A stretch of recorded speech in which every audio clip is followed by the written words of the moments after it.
प्यारे बच्चों, आप सभी को नमस्कार। मेरे YouTube चैनल मैथ बाय अभिषेक दुबे में आप सभी का स्वागत है। कैसे हैं आप सभी लोग? आशा करते हैं बहुत अच्छे होंगे, ज़बरदस्त होंगे, स्वस्थ होंगे। आप सभी को नए साल की खूब ढेर सारी शुभकामनाएं। भगवान करें कि आप लोग जल्दी से इसी साल कहीं अच्छी जगह सेलेक्ट हो जाएं, कहीं अच्छी जगह चयनित हो जाएं। भगवान से हम आपके लिए प्रार्थना करते हैं। ठीक है बेटा, देखिए आज से हम लोग एक नई सीरीज चालू कर रहे हैं एसएससी जीडी के लिए। जितने भी आए हुए क्वेश्चन हैं पिछले सालों के, हम उनको अच्छे से हम आपको पूरा समझाने की कोशिश करेंगे। और कोशिश ये करेंगे कि मैक्सिमम आपको डेली यूट्यूब पर एक वीडियो 20 क्वेश्चन का आपको ज़रूर मिले, और वो सभी के सभी क्वेश्चन रिपीटेड रहेंगे। मैंने सभी के सभी प्रैक्टिस सेट देख लिए हुए हैं कि कौन से प्रश्न कितनी बार रिपीट हुए हैं, किस टाइप का प्रश्न रिपीट हुआ है। तो इसलिए मेरे भाई हमको सब आयाम पता हो ही गया है कि किस टाइप से प्रश्न आपके पेपर में पूछे जाते हैं। बेटा ये यूट्यूब चैनल है मैथ बाय अभिषेक दुबे, ठीक है। आज से ही चालू करते हैं।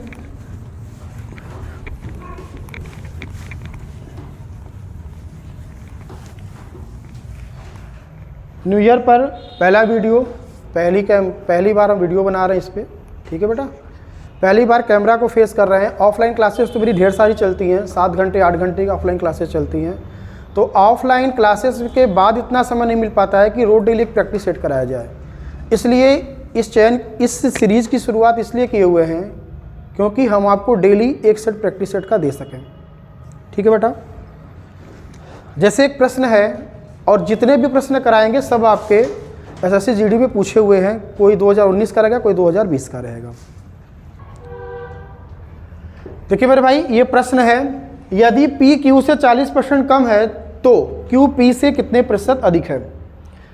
इस पे स्टार बनाइए। ये प्रश्न आपको कई बार रिपीट हुए हैं। इस टाइप का प्रश्न हल करने का तरीका क्या होगा, ये देखिए। मैंने लिखा है यहाँ पे 40%। अगर 40% को हल किया जाए तो ये आ जाएगा 40, प्रतिशत हटाएंगे नीचे आ जाएगा 100, 20 दूनी 40, 20 पंजे 100। तो 40% की वैल्यू कितनी हुई, 2/5। तो मेरे भाई अगर ये वैल्यू आपको डायरेक्ट याद रहेगी तो ये ज़्यादा अच्छा रहेगा। अब आते हैं P और Q पे। P और Q, P Q से 40% कम है। P Q से 40% कम है। कौन कम है? P कम है। Q कितना है? 5। 5 का 40% 2। P Q से 40% कम है तो यहाँ आपको माइनस लगाना है। यहाँ 5। P Q से 40% कम का मतलब ये हुआ कि P Q से कम है। तो Q कितना है? 5। Q इससे 2 कम, P से 2 कम, तो P हो जाएगा 3। अब आपसे कह रहा है तो Q P से कितने प्रतिशत अधिक है। ध्यान से देखिएगा। Q की वैल्यू 5, P की वैल्यू 3। Q की वैल्यू 5, P की वैल्यू 3। 5 3 से कितना अधिक है मेरे भाई? 2 अधिक है। तो प्रतिशत पूछ रहा है, 2 अधिक है कितने से? 3 से। प्रतिशत में बदलने के लिए 100 से गुणा। अगर आपको पता है कि 1/3 की वैल्यू 33 से 1/3% होती है तो 2/3 की वैल्यू 66 से 2/3% हो जाएगी। अगर ये वैल्यू नहीं पता है फिर इसको हल कर लीजिए। 200/3 काट देंगे, उत्तर आ जाएगा 66 सही 2/3%। 66 सही 2/3% आपका उत्तर हो जाएगा। देखिए मेरे भाई, पिछला सवाल मैंने आपको कम पे कराया था कि P Q से 40% कम है। ये जो सवाल है कम वाला तो कर लिए, एक सवाल इस पे अधिक वाला भी बनता है। हल करते हैं। देखिए, A की आय B की आय से 25% अधिक है तो B की आय A की आय से कितने प्रतिशत कम है। जिस तरह से पिछला प्रश्न किए थे उसी तरह से इसको भी करेंगे। 25% की वैल्यू मतलब 25/100। 25 से कम 25, 25 चौका 100। 25% की वैल्यू मेरे भाई 1/4 हो गई। तो ये आपको अगर वैल्यू याद है तो आप इसको डायरेक्ट लिख देंगे कि 1/4। अब यहाँ बात करते हैं A और यहाँ पे बात करते हैं B। A की आय B की आय से 25% अधिक है। A की आय B की आय से 25% अधिक है। किसकी आय अधिक है? A की आय अधिक है। तो B की आय कितनी है? 4। A की आय 1 अधिक, तो A की आय कितनी हो गई? 5। बी की आय ए की आय से कितने प्रतिशत कम है, तो बी की आय ए की आय से कितने प्रतिशत कम हुआ बेटा, 1% कम हुआ। तो यहाँ लिखेंगे प्रतिशत बराबर 1 कम कितने से, 5 से, प्रतिशत में बदलने के लिए 100 से गुणा, 5 से काटेंगे 20, उत्तर आ गया मेरे भाई 20%। ध्यान रखिएगा आप लोग, 40% वाला भी प्रश्न आया हुआ है और 25% वाला भी प्रश्न आया हुआ है। उत्तर जाएगा 20%। देखिए मेरे भाई, पहला क्वेश्चन कम पे, दूसरा क्वेश्चन अधिक पे था, तीसरा प्रश्न मैंने जो होल में मिलते हैं 33 सही 1/3%। अगर ऐसे प्रश्न आ जाएंगे, और ये प्रश्न मेरे भाई एसएससी परीक्षा 2021 में आया हुआ है। देखिए प्रश्न नंबर 3 स्टार इस पर भी लगाइए, पहला दूसरा तीसरा स्टार, यहां से एक प्रश्न आपके पेपर में बन जाएंगे। 33 सही 1/3% को हल करेंगे, 33 से 99 और एक हो जाएगा 100/3 प्रतिशत।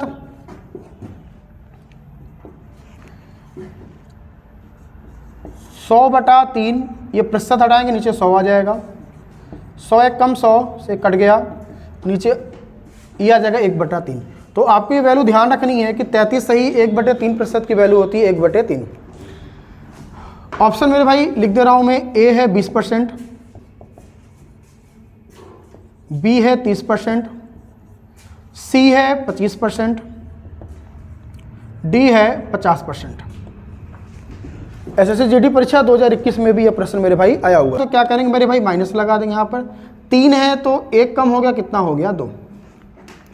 क्यू पी से कितने प्रतिशत अधिक कमाता है, क्यू पी से 1 अधिक कमाया, प्रतिशत निकालना है, 1 अधिक कमाया कितने से, 2 से, प्रतिशत में बदलने के लिए 100 से गुणा, 2 से काटें 50, उत्तर कितना आ गया 50%।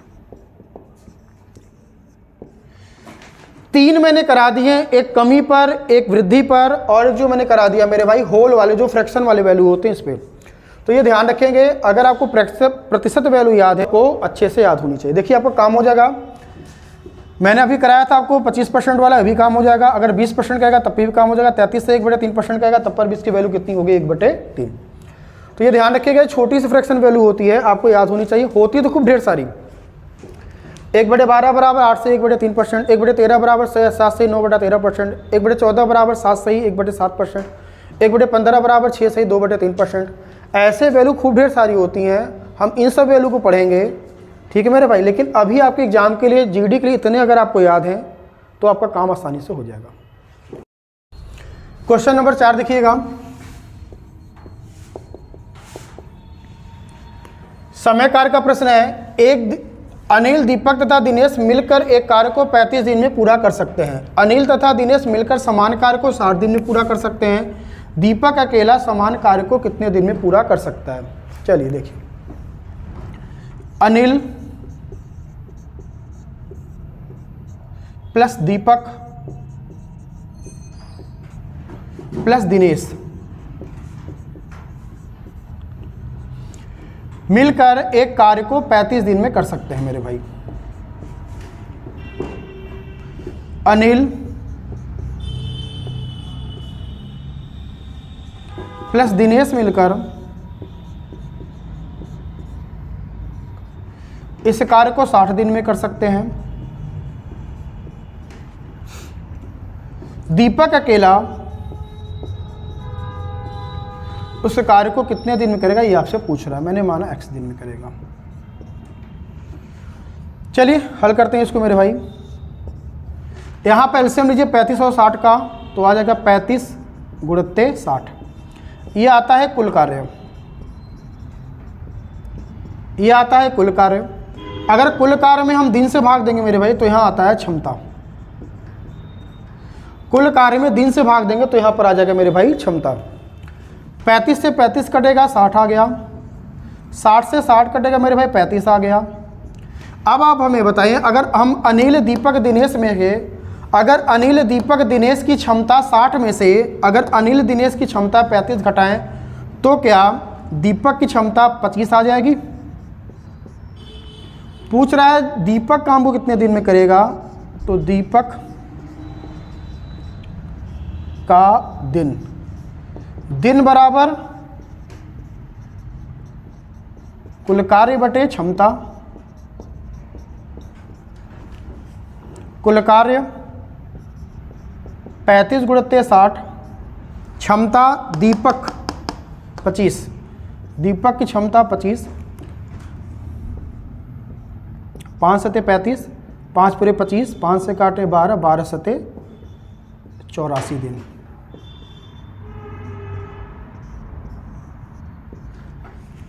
मेरे भाई आप लोग इसका एलसीएम डायरेक्ट भी निकाल सकते हैं, लेकिन अगर कभी भी एलसीएम इस तरह का है तो आप लोग गुणा करके निकाल लेंगे तो आपके लिए ज़्यादा अच्छा रहेगा।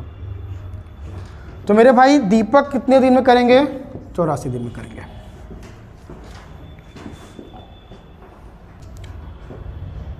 देखिए मेरे भाई क्वेश्चन नंबर 5,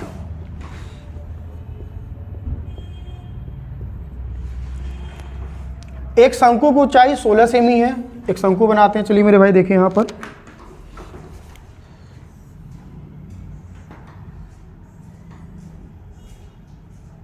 एक शंकु बनाया, ये इसका त्रिज्या हो गया, ऊंचाई है 16 सेंटीमीटर।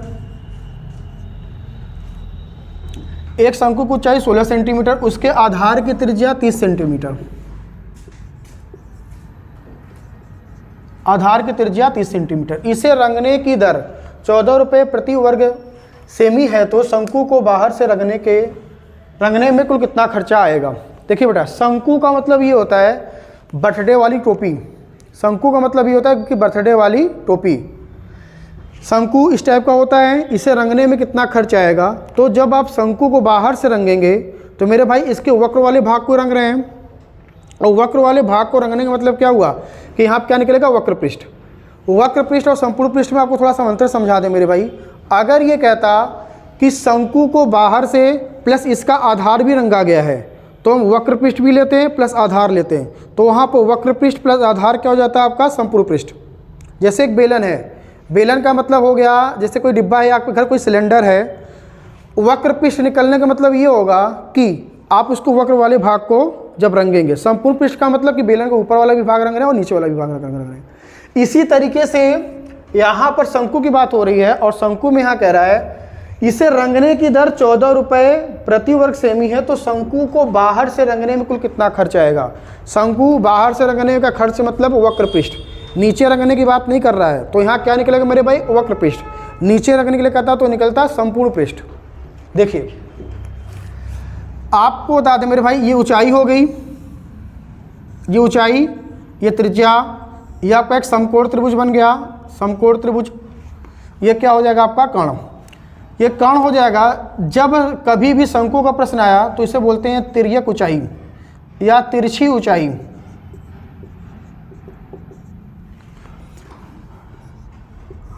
ऊंचाई पता, आधार पता, कर्ण निकल जाएगा। तो आप कहेंगे कर्ण का स्क्वायर बराबर ये, इसको हम लोग मान लेते हैं L। कर्ण का स्क्वायर बराबर लंब का स्क्वायर प्लस आधार कितना है? R का स्क्वायर, त्रिज्या। H कितना है? 16 का स्क्वायर,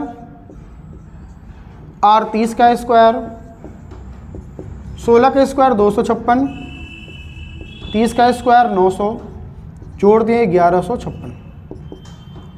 L स्क्वायर बराबर तो L स्क्वायर, तो L बराबर कितना हो जाएगा? रूट लग जाएगा, और इसका रूट कितना आ गया? 34 सेंटीमीटर। 1 से 40 तक का वर्ग आपको बहुत अच्छे से याद होना चाहिए। वक्र पृष्ठ की बात कर रहा है तो यहाँ वक्र पृष्ठ निकालते हैं। वक्र पृष्ठ बराबर होता है पाई आर एल। पाई की वैल्यू 22/7। आर देखिए त्रिज्या दिया है 30 सेंटीमीटर। एल आपका आ गया, एल की वैल्यू 34 सेंटीमीटर। ये आपको मिल गया वक्र पृष्ठ। करा खर्चा कितना आएगा? वर्ग सेमी। वक्र पृष्ठ कितना आ गया? 22/7 गुणित 30 गुणित 34 वर्ग सेंटीमीटर। खर्चा निकालने के लिए 22/7 गुणित 30 गुणित 34 वर्ग सेमी। 14 रुपया प्रति वर्ग सेमी। 1 वर्ग सेंटीमीटर का दाम 14 रुपया, तो इतने वर्ग सेंटीमीटर का दाम क्या करेंगे मेरे भाई, 14 से गुणा कर देंगे। 7 दूनी 14, गुणा करिए 22 दूनी 44, गुणते 0, 4 3 12 2 हासिल लग गया 1, 3 त्रिका 9 1 10, 4 3 12 2 हासिल लगा, 3 त्रिका 9 1 10, यहाँ पर लास्ट में 0 आ जाएगा और 4 दूनी 8। पूरा गुणा नहीं करना है, देखना है कि इसके नियर अबाउट कौन सा ऑप्शन मिल रहे हैं। लास्ट में 80 इसमें नहीं है, इसमें नहीं, इसमें नहीं, इसमें है, इसको टिक करना है, पूरा गुणा नहीं करना है। गुणा कर देंगे तो आ जाएगा 44,880 रुपया। मेरे भाई कैसे किए देखिए, यहाँ पर जब भी आपसे कहेगा रंगने में कुल कितना खर्च आएगा, तो रंगने का मतलब आपको रंगना है वक्र पृष्ठ वाला भाग। तो वक्र पृष्ठ निकालने के लिए आपको चाहिए पाई आर एल। पाई का मान तो 22/7 पता ही है, आर आपको पता है 30 सेंटीमीटर, यल नहीं पता था तो एच और आर दिया रहेगा, आपको यहाँ से यल निकाल लेंगे।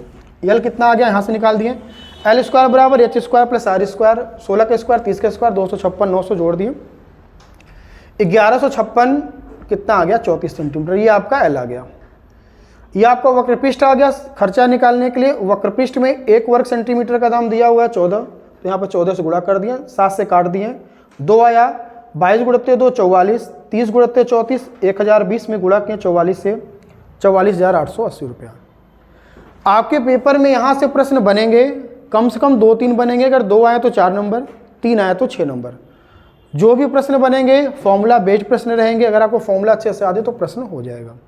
ठीक मेरे भाई, ध्यान रखिए। चलिए मेरे भाई देखिए क्वेश्चन नंबर 6। दो वस्तुओं का मूल्य 3:2 के अनुपात में है। चलिए ये पहली वस्तु मेरे भाई, ये दूसरी वस्तु। 3:2 का मतलब प्रतिशत का सवाल है, अगर कभी भी प्रतिशत का सवाल है तो इसके आगे 2 जीरो लगाइए। मतलब दो वस्तुओं का मूल्य 300 और 200 रुपये है। ठीक है भाई, यहाँ मैंने लिखा 300 बटा लिखा 200। पहली वस्तु का मूल्य 40% बढ़ाया गया, 100 में 40 जोड़ेंगे 140। दूसरी वस्तु का मूल्य x% घटाया गया, 100 माइनस x, बढ़ेगा 100 में जुटेगा, घटेगा 100 में से, घटेगा तो 100 में से घटेगा, बढ़ेगा तो 100 में जुटेगा, घटेगा तो 100 में से घटा देंगे। अनुपात कितना आ गया 7:3। हल कर लेंगे उत्तर आ जाएगा, देख लीजिए 0 से 2 कटा, 2 से काटेंगे मेरे भाई 70 बार में कट जाएगा, 7 से काटेंगे 10 बार में कट जाएगा, 10 तिहाई 30, 30 तिहाई 90, 100 माइनस x बराबर मेरे भाई 10 तिहाई 30 और 30 तिहाई 90, तो x बराबर 90 में से 100 घटा देंगे, कितना आ जाएगा 10%। कितना आ जाएगा 10%। कभी भी ऐसा सवाल आएगा तो 3-2 की वैल्यू होगी 300 200 300। पहली वस्तु का मूल्य 40% बढ़ गया, 100 था 40 बढ़ा 140। दूसरी वस्तु का मूल्य x% घट गया, दूसरी वस्तु कितने की है 200 की है, x% घटा, वैल्यू 100 थी, x घटा, x माइनस किया 100 में से, अनुपात 7:3 हो गया। 2 जीरो से 2 जीरो कटा, 2 से काटे 70 बार में, 7 से काटे 10 बार में, 10 तिहाई 30, 30 तिहाई 90, 100 माइनस x बराबर 90, तो x बराबर 10%। अब थोड़ा ध्यान से देखो मेरे भाई, यहाँ देखो इस सवाल को मेरे भाई हम लोग भाई ऑप्शन भी हल कर सकते थे आसानी से, पहला और दूसरा। पहला वस्तु कितने का है मेरे भाई 300, मूल्य 300 है, दूसरे का 200 है। अगर आपका कैलकुलेशन थोड़ा भी ठीक ठाक है तो यहाँ पे कह रहा है कि पहली वस्तु का मूल्य 40% बढ़ गया। ठीक है, 40% मतलब कितना हुआ 140, तो 300 का 140% निकालेंगे, कितना आ जाएगा 420। कह रहा है कि दूसरे वस्तु का मूल्य x% घट गया, अगर 200 का 20% घटाएंगे, 20% घटा मतलब कितना 80%, 200 का 80% कितना हो जाएगा 160। अगर इसको काटा जाएगा 2 से तो ये कितना हो जाएगा मेरे भाई 21 हो जाएगा, और ये कितना हो जाएगा यहाँ पर 8 हो जाएगा। तो अनुपात कितना आ रहा है 7:3। ये तो जाने वाला है नहीं, आगे देखते हैं मेरे भाई। इसी तरीके से 15% पर जाएगा नहीं, 30% पर जाएगा नहीं। 300 का 40% बढ़ गया, 140%, 300 का कितना हो जाएगा 420। 10% की बात करें, 200 का 10% घटा मतलब 90% पर बात होगी, 200 का 90% कितना हो जाएगा 180। 0 से 0 कट जाएगा, 6 से 42, 6 त्रिक 18, 7 अनुपात 3 का अनुपात आया मेरे भाई। मूल्य 300 200 था, 40% की वृद्धि हुई, 300 का 140% कितना हुआ 420। दूसरे वस्तु में x% कमी हुई, x% में कितना लिया 10% कमी मतलब 90% पर बात हो रही है। 200 का 90% 180। 0 से 0 कटा, 6 से 42, 6 त्रिक 18, 7 अनुपात 3 का अनुपात आना चाहिए था, 7 अनुपात 3 का अनुपात आ गया। तो इसी मेरे भाई आप लोग बाई ऑप्शन भी इस प्रश्न को हल कर सकते हैं।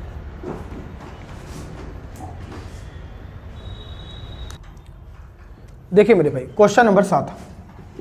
क्वेश्चन नंबर 7, अध्यापक के वजन को शामिल करने पर 22 छात्रों के एक समूह का औसत वजन 1 किग्रा बढ़ जाता है। यदि 22 छात्रों के समूह का आरंभिक औसत वजन 31 किग्रा था तो अध्यापक का वजन क्या है। देखिए मेरे भाई पहले हमें यह पता करना है कि 22 छात्रों के समूह का आरंभिक औसत कितना था 31 केजी। ध्यान समझिएगा, तो लिखेंगे 22 छात्रों का कुल वजन। 22 छात्रों का औसत वजन कितना है 31 केजी। कुल वजन निकालने के लिए योग बराबर औसत गुणित संख्या।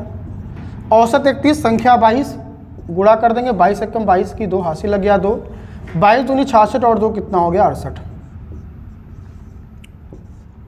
282 की जा 282 किग्रा मतलब 22 छात्रों का कुल वजन कितना हो गया 282 किग्रा।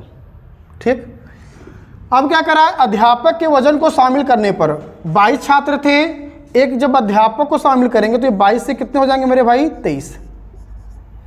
तो लिखेंगे 23 लोगों का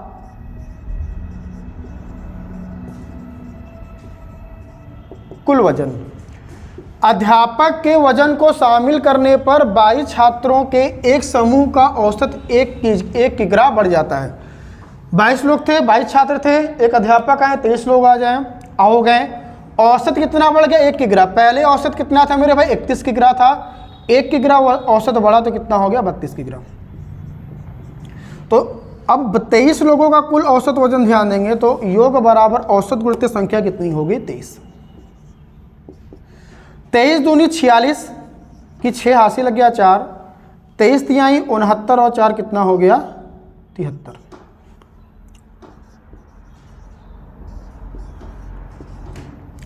अब मेरे भाई ध्यान दें, अगर हम लोग 23 लोगों के वजन में से 22 लोगों का वजन घटा दें, 23 लोगों में शामिल हैं 22 छात्र और एक अध्यापक। 22 छात्र एक अध्यापक में से 22 छात्रों को घटा दिया जाए तो एक अध्यापक आ जाएगा। तो जब इसको हम लोग माइनस करेंगे तो मेरे भाई आ जाएगी अध्यापक की आयु। 6 में से 4, 6 में से 2 गया 4, इसे हासिल लेंगे 13 में से 8 गया 5। मेरे भाई अध्यापक कितने केजी के हैं 54 केजी के हैं। इसका एक शॉर्टकट तरीका भी बनता है मेरे भाई, देख लीजिए।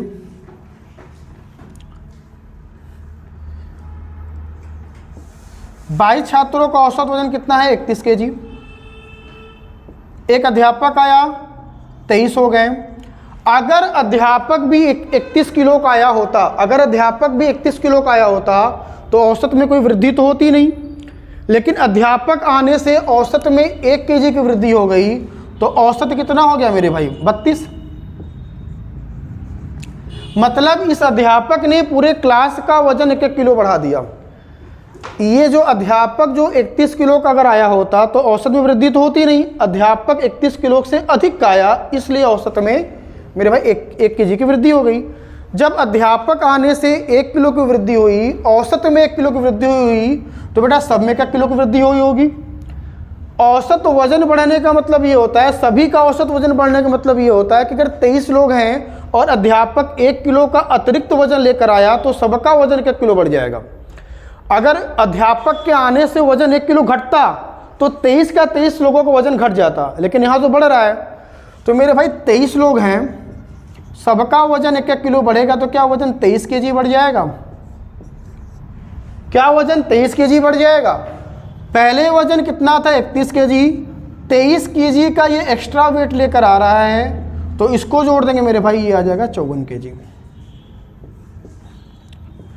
बताइए ना मेरे भाई, 22 छात्रों की औसत आयु 31 kg, अध्यापक आया तो औसत कितने, अध्यापक आया तो 22 से एक थे, एक बढ़ के कितने हो गए, 23 हो गए, और औसत में 1 kg की वृद्धि हुई।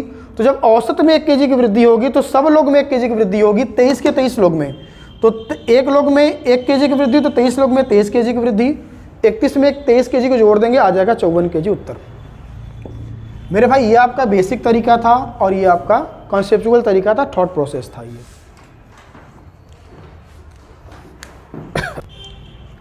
क्वेश्चन नंबर 8,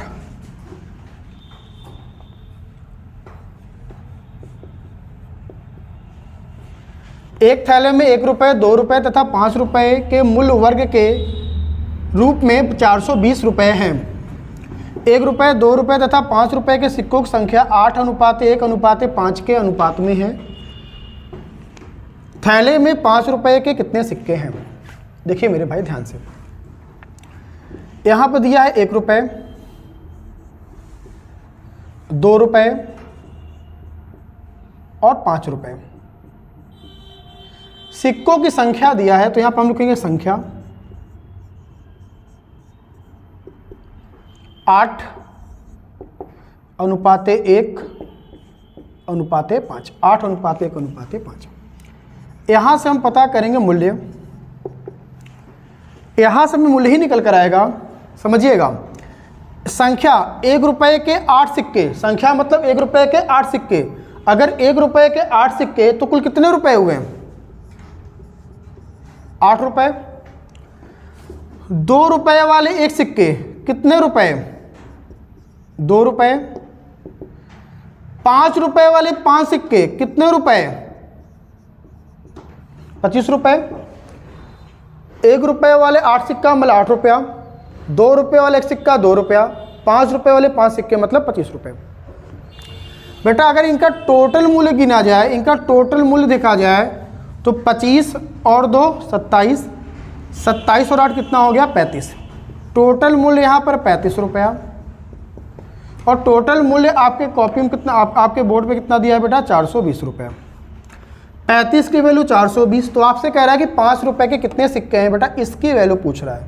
तो 5 रुपये के सिक्के कितने, मतलब 5 रुपये के सिक्कों की संख्या कितनी है? तो 5 ही तो है। चलिए 35 की वैल्यू 420, तो 1 की वैल्यू 420/35, तो 5 की वैल्यू गुणते 5, 5 एकम 5, 5 सते 35, 7 छंग 42 जीरो। कितने सिक्के हो जाएंगे भाई? कितने सिक्के हैं मेरे भाई? सिक्कों की संख्या हो जाएगी 60 सिक्के हैं। एक बार फिर समझ लीजिए मेरे भाई, जल्दी से देख लीजिए। 1 रुपये वाले 8 सिक्के, 2 रुपये वाले 1 सिक्के, 5 रुपये वाले 5 सिक्के। अगर 1 रुपये वाले 8 सिक्के हैं तो 8 रुपये, 2 रुपये वाले 1 सिक्के हैं तो 2 रुपये, और 5 रुपये वाले 5 सिक्के हैं तो 25 रुपये। टोटल जोड़ा जाए कितने हुए हैं? 25, 2, 27, 60, 35। 35 की वैल्यू 420, तो 1 की वैल्यू 420/35, तो 5 की वैल्यू 420/35 गुणते 5, 5 एकम 5, 5 सते 35, 7 छंग 42 जीरो। कितने आ गए? 60 सिक्के।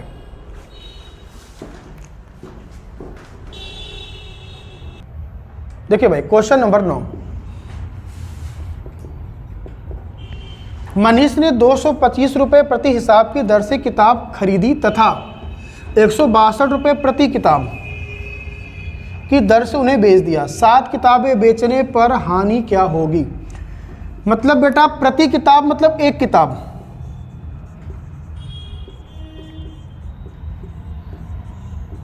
एक किताब का क्रय मूल्य।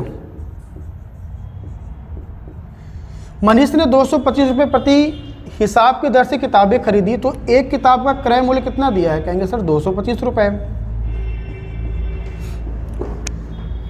तथा 162 रुपये प्रति किताब की दर से उन्हें बेच दिया, मतलब एक किताब का विक्रय मूल्य।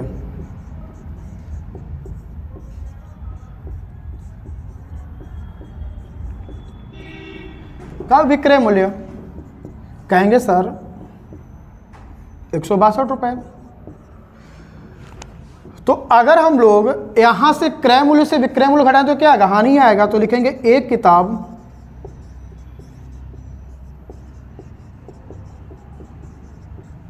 पर हानि बराबर क्या होता है, क्रय मूल्य माइनस विक्रय मूल्य।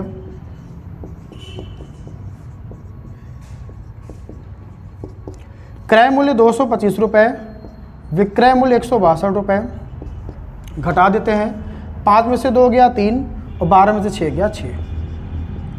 मतलब कि मेरे भाई एक किताब पर कितने की हानि, 63 रुपये की। तो 7 किताब पर हानि पूछ रहा है, 7 किताब पर हानि बराबर एक किताब पर 63 रुपये की हानि, तो 7 किताब पर गुणित 7 कर देंगे। 7 त्रिक 21 के घासी लग गया 2, 6 सत्ते 42 और 2 44। मेरे भाई 441 रुपये की हानि हो जाएगी। एक किताब का क्रय मूल्य 225 रुपये, एक किताब का विक्रय मूल्य 162 रुपये। तो भाई क्रय मूल्य में से विक्रय मूल्य घटाएंगे तो हानि ही तो आएगा। तो एक किताब के क्रय मूल्य में से एक किताब का विक्रय मूल्य घटाया तो एक किताब पर हानि आ गई 63 रुपये की। तो 7 किताब पर हानि 7 से गुणा कर दिए 441 रुपये।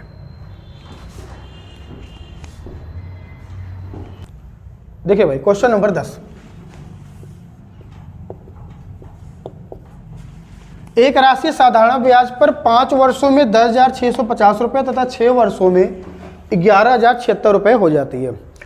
मेरे भाई 5 वर्ष में 10,650 रुपये हुई, मतलब कि 5 वर्ष बाद हुई।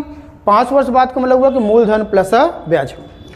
इसका मतलब इसने ये कह रहा है आपसे, ये कह रहा है कि यहाँ पर मूलधन प्लस, जब मूलधन में आप 5 वर्ष का ब्याज जोड़ेंगे, मूलधन में जब आप 5 वर्ष का ब्याज जोड़ेंगे तो आपको मिला 5 वर्ष का मिश्र धन, ये दिया है 10,650 रुपये। 6 वर्षों में 11,076 रुपये हो जाती है। जब 6 वर्ष का बात हो रहा है, मतलब 6 वर्ष बाद अगर आपने किसी से पैसा लिया और उसको पैसा 6 साल बाद दे रहे तो उसे क्या देंगे, मूलधन प्लस ब्याज। तो मेरे भाई यहाँ भी आप इसको 2 चीज़ देंगे। पहला आप इसको देंगे मूलधन प्लस 6 साल का ब्याज।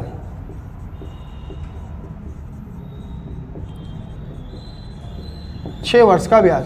बेसिकली मेरे भाई आपसे ये कहना चाहता है कि 5 वर्ष का मिश्र धन 10,650 है और 6 वर्ष का मिश्र धन ये 11,076 रुपये है। जब आपने मूलधन में 5 वर्ष का ब्याज जोड़ा तो यहाँ आया मिश्र धन 5 वर्ष का। मूलधन में जब आपने 6 वर्ष का ब्याज जोड़ा तो यहाँ पर 6 वर्ष का मिश्र धन आया। ये दिया है 11,076 रुपये। अब मेरे भाई थोड़ा इसको इक्वेशन को अगर माइनस कर दिया जाए, माइनस माइनस माइनस, तो बेटा ये तो कट जाएगा। अब हमें अंतर देखना है। 6 वर्ष में से 5 वर्ष घटाएंगे तो क्या आएगा, 1 वर्ष का ब्याज आएगा मेरे भाई। 1 वर्ष का ब्याज आएगा मेरे भाई। 6 वर्ष के ब्याज में से 5 वर्ष का ब्याज घटाएंगे तो 1 वर्ष का ब्याज आएगा। यहाँ भी माइनस लगा तो घटाएंगे। 10 में से 0, 6 में से 0 गया 6, 5 में से 7 गया 2, इससे हासिल लेगा 10 में से 6 गया 4। 1 वर्ष का ब्याज कितना आ गया, 426 रुपये। अब मेरे भाई आप हमें एक बात बताइएगा, अगर हम 5 वर्ष के मिश्रधन में से 5 वर्ष का ब्याज घटा दें तो हमें मूलधन मिल जाएगा। 5 वर्ष के मिश्रधन में से अगर हम 5 वर्ष का ब्याज घटा दें तो हमें मूलधन मिल जाएगा। तो 1 वर्ष का ब्याज 426 रुपये, तो 5 वर्ष का ब्याज